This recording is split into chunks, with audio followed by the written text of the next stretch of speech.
last night I got the metal up, and there's almost no wind in here now. It's wonderful, and plus it'll probably stop a lot of the rain. But as you saw in the last screw, I really nailed my thumb really bad.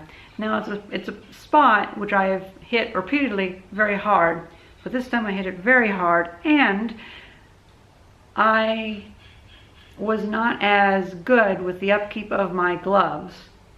And so I brought this upon myself, splattered blood all over the inside of my gloves, and there wasn't much of a glove left, so it kind of went everywhere.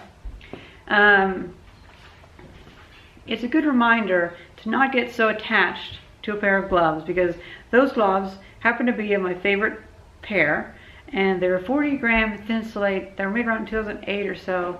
They don't really make that style anymore, and so all the newer ones are really thick and hard to use. Like these Hobart welding gloves, these goatskin ones or whatever from Rural King, actually are really nice because you can feel through the glove. And I like that.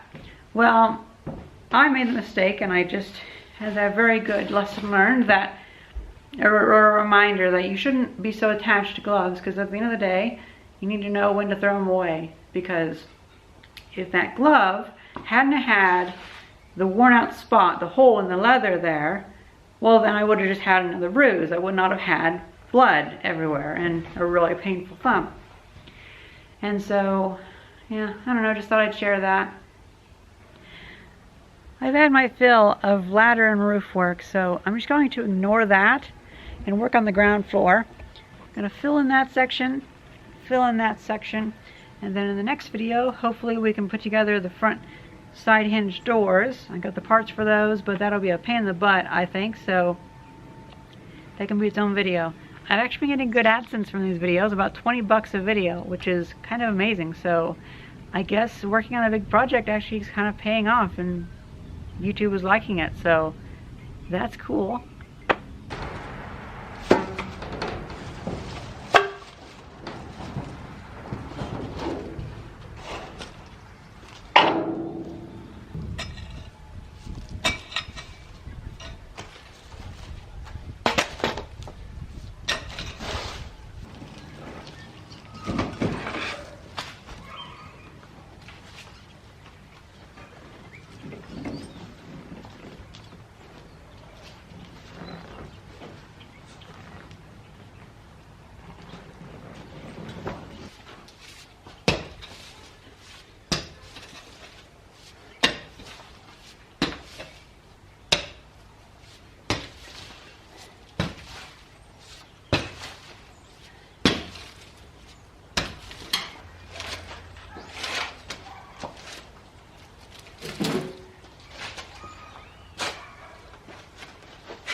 Oh, wonderful. That's good. So it looks like this section actually already is pretty level, which is nice.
You know, it helps to put the other purlins up before you put the metal siding up. It's getting late. I'm having a hard time thinking. But it's almost done, so that's good.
There's been a bit of a storm, quite a bit of wind, but what's nice is you have a 4-foot overhang here and then a 2-foot overhang there, and even though the wind is kind of pushing this way, the moisture pretty much ends right there. So this is staying dry, and the door that I build will most likely stay dry also, so hopefully that wooden door will last a very long time. Now the metal does have a lot of holes in it, as you can already see right there. It looks to be stopping a lot of the leaks, but there still are leaks every so often. A few drops.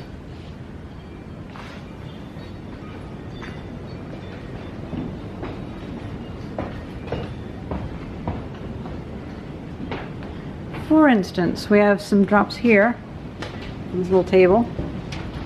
Looks like there's some mist coming up here, getting on this stuff, just kind of blowing up. Let's see, is there anything?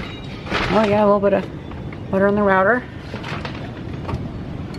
And the backside has some moisture, looks like, so I'll definitely get that all sealed up. Looks like a good amount of water there. Well, okay, just a few drops. Still far better than being outside. There doesn't appear to be any moisture on this. This just have a little bit of a few droplets on it. A little bit of spray coming in through there.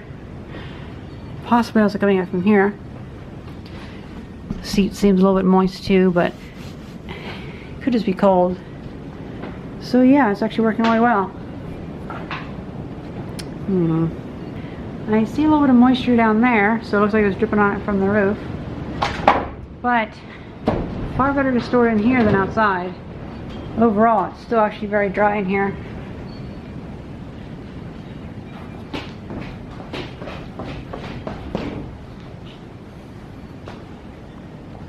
So yeah, the next step will be to make the door, which will be 2 doors. They'll be side hinged, and I already have all the hardware for it. It'll be made out of these 2x12s. Nice big sturdy doors. And I have a few tricks on my sleeve that I hope will make it easy to hang the door. And then I'll get some more 2x4s. And I'm actually glad that I got this bit of section here, because I can put the hinges on and then put a 2x4 over it, and that'll cover it and cover the hinges. But then if I ever need to take the hinges off, I can always take the 2x4 off instead of having to take off the metal. So that actually worked out really well. And plus I can paint the wood to add a nice little finish to it. Still not sure what to make of what to put here. I'm going to start looking into different types of trim.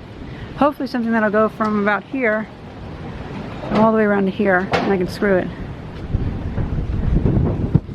Yeah, that wind's really messing everything up, and I have everything out here. I should probably start moving this stuff inside, but pretty soon my father's going to bring his pressure washer over, and we're going to make a big mess in here, washing off the insides and outsides of this metal. So I've been trying to keep things out of here.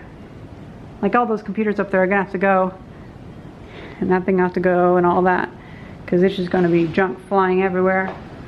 Well, that's pretty much it. I will work on trying to make the front door. I'm also already in the process of restoring the door that'll go right here, and I have the parts to make the big 16-foot long workbench and shelves that'll be right there, and I have all the wood for the covering that and everything. So yeah, I might get this workshop pretty well done before the end of the year. I hope you guys enjoyed this video, and thank you very much for watching. See ya!